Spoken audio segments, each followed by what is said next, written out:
when you are determined to do something, you must be full force and full out. Amen.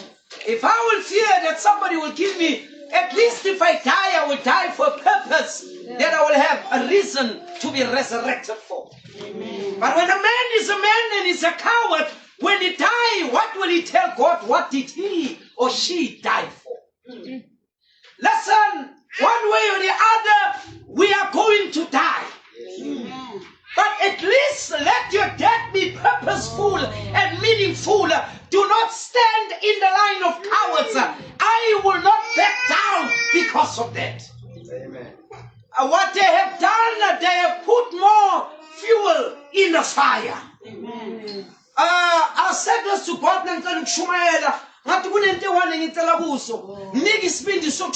If not, let me alone. Let me not preach at all.